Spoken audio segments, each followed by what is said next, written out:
सोनू कुमार शर्मा की कहानी बताती है कि समय बदलते देर नहीं लगती। बुरे दौर का हिम्मत और मेहनत से मुकाबला करें तो मुसीबतें खुद ही दूर चली जाती हैं। सोनू के पिता गंगा प्रसाद आईटीआई में छोटे पद पर काम करते थे।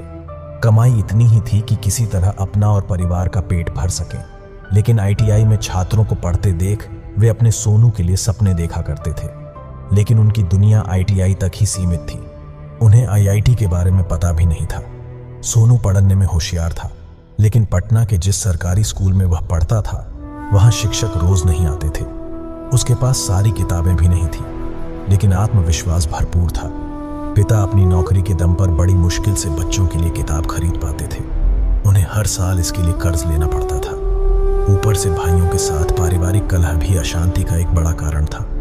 लेकिन सोनू को आईटीआई में पढ़ाने की उनकी हसरत कभी कमजोर नहीं पड़ी। सोनू भी इन मुश्किलों से जूझते हुए किसी तरह पढ़ाई करता रहा। 8वीं 9वीं कक्षा में था, तब भी वह रात को देर तक जगकर पढ़ाई करता रहता। उसकी यह धुन देखकर पिता मन ही मन खुश होते, लेकिन दिल में कचोट होती थी कि वे बेटे की पढ़ाई की सारी जरूरतें पूरी नहीं कर पा रहे थे। वह जब 10वीं कक्षा में आया तो उसने पहली बार आईआईटी का नाम सुना। उसके बाद से उसने आईआईटी में ही पढ़ाई करने की ठान ली।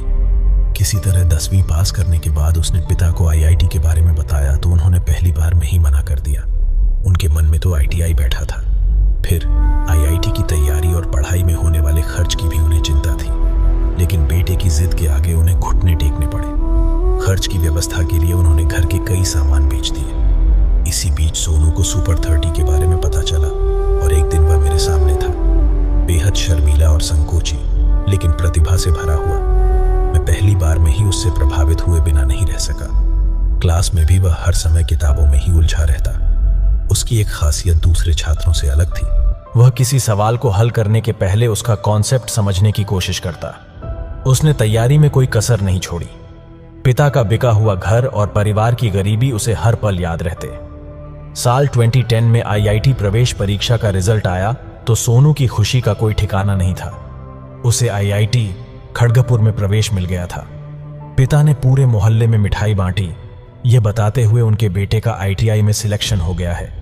उसने जी तोड़ मेहनत कर इंजीनियरिंग की पढ़ाई पूरी की। इसी दौरान आईआईएम के बारे में पता चला तो अब वह उसकी तैयारी में भिड़ गया। इधर कैंपस प्लेसमेंट में उसकी नौकरी रिलायंस कंपनी में लग गई। दूसरी ओर कैट परीक्षा में कामयाबी हासिल करने के बाद उसे आईआईएम में भी प्रवेश मिल गया। लेकिन अब यह फैसला नहीं कर पा रहा है कि परिवार की माली हालत सुधारने के लिए उसे नौकरी ज्वाइन कर लेनी चाहिए या मैनेजमेंट की पढ़ाई पूरी कर बेहतर भविष्य के लिए कोशिश करनी चाहिए। उसके पिता अब भी आईआईटी और आईटीआई के बीच का फर्क ज्यादा नहीं समझते, लेकिन इसका गुमान उन्हें जरूर है कि उनका खराब समय अब खत्म होने वाला है। हालांकि सोनू का संघर्ष अभी खत्म नहीं हुआ है। वह गरीब लोगों के लिए काफी कुछ करना चाहता है ताकि उसके जैसे दूसरे होनहार बच्चों को पढ़ाई के लिए इतना संघर्ष न करना पड़े। उसने मुझसे भी इस बारे में पूछा तो मैंने बस इतना ही कहा कि जो भी करो दिल से करो। मुझे पता है कि सोनू कोई भी काम आधे मन से नहीं करता और ठान लेने पर कोई भी लक्ष्य उसके लिए चुनौती नहीं बन सकता।